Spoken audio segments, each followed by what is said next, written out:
over at this point to Tyler. He's going to walk through some of the basics in terms of data collection. In advance of doing that, Tyler, I would like maybe to open it up. If people have questions, if you could type them into the chat, and unless there are any, feel free to type them in. Tyler, maybe if you could get going, we'll take questions before we get into acquiring your data. So please do add your questions. We'll take a batch of them once Tyler's done this next section. Yeah, so I mean, everyone knows, the essential three phases of a campaign: identification, persuasion, GOTV. During the identification phase, which I hope most of you have started already. You want to determine kind of your goals, set targets of number of, how many votes do you need to win? If you're against a challenger, you want to talk about, or you want to find out, how many votes did they have in the last election? But not only the last election, you actually want to look back at the last 3 elections, because the last election, heavy mayoral race, and in the election before that, same thing. Whereas this time around, it's not really a heavy mayoral race. So you want to look at those factors as well when determining your target number of votes to win. Get lists.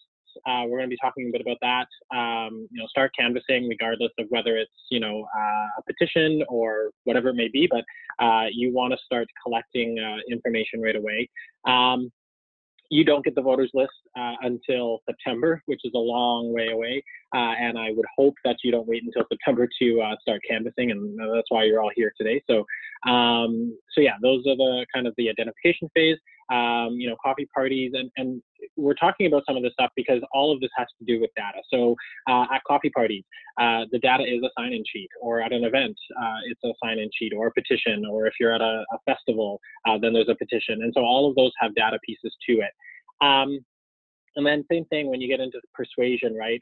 Tracking those lawn signs, tracking who is actually going to, who says that they're going to support you versus who says that they're on the fence versus who says that they're not going to support you, right? So all of those pieces are data points that we're going to talk about today.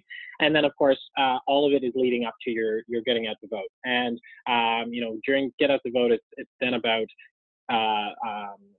analyzing the data that you have already and figuring out, what areas do you need to target, how many resources do you have. If you're a well-resourced campaign, you could probably target, most of your areas. But if you're a low-resource campaign, then you have to be very specific about where your support is and drill down. So those are the three overview phases.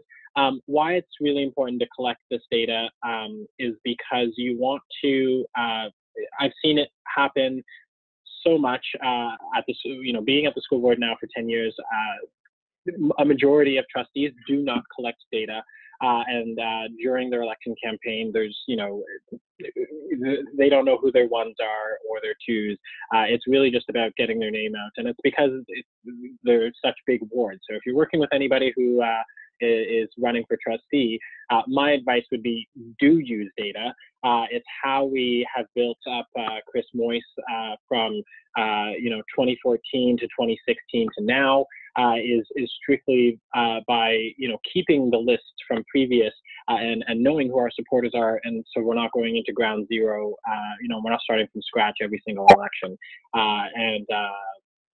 so that's why it's really important that you collect and you manage your data properly.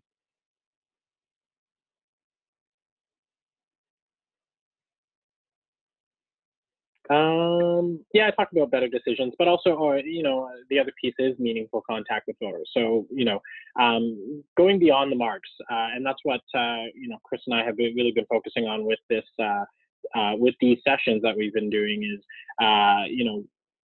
treating it as a relationship manager and less of a, so if sales CRMs, that's essentially what Nation Builder is, but what you're selling is your candidate, and the end product is getting out their vote. So building those meaningful relationships and tracking those. So it's just beyond like, are they a 1 or a 2? It's, hey, have they attended your events before? What other events in the community have they been attending, whether it be on Facebook or whether it be Twitter? Do they follow you on Twitter? All of that stuff. And Nation Builder can manage all of that.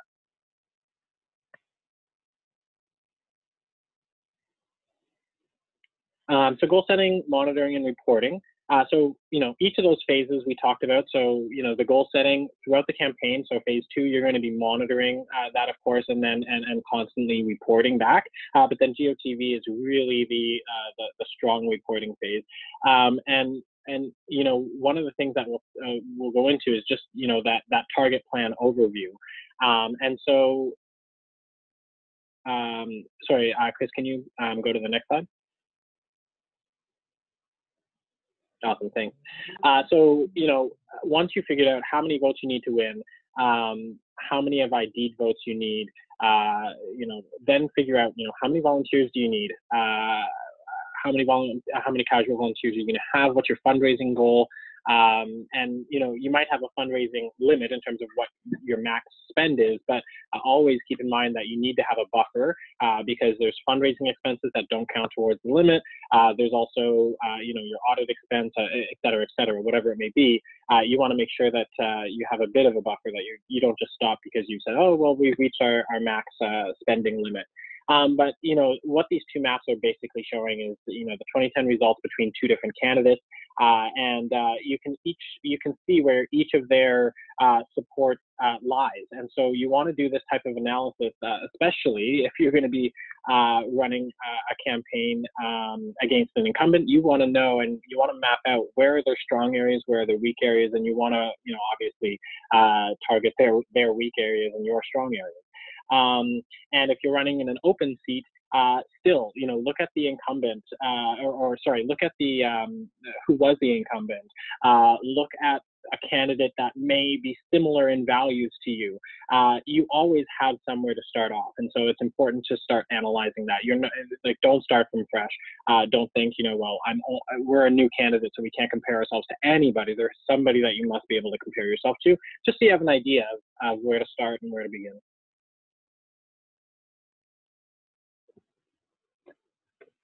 Okay, thanks, Tyler. So let's take any questions up until this point. You can either type your question into the chat window, or you can unmute. So Tyler, one question, if you could go over, is what's a voter ID?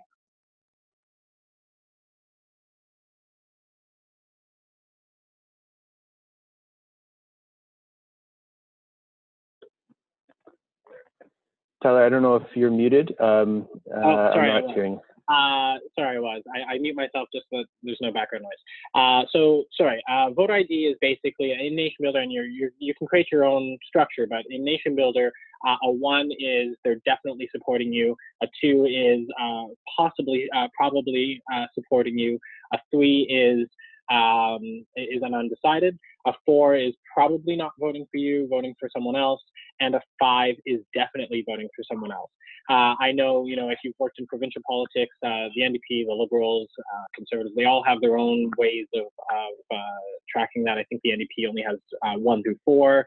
But that's how Nation Builder works, and you can't customize the field, but you can come up with your own kind of, this is what a 1, a 2, a 3, and a 4 means to us in our campaign. But that's what IDs are.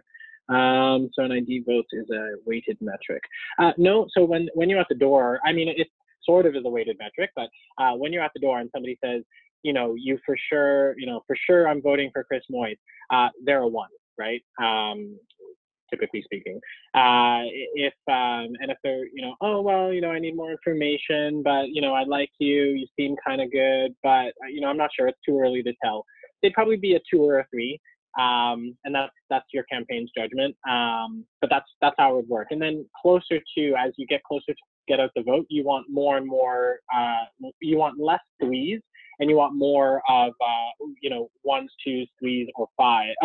1s, 2s, 4s, or 5s, because you really want the two camps of our definite supporters and our non-supporters, because getting out the vote is really just about pulling those people then who said that they will support you for sure.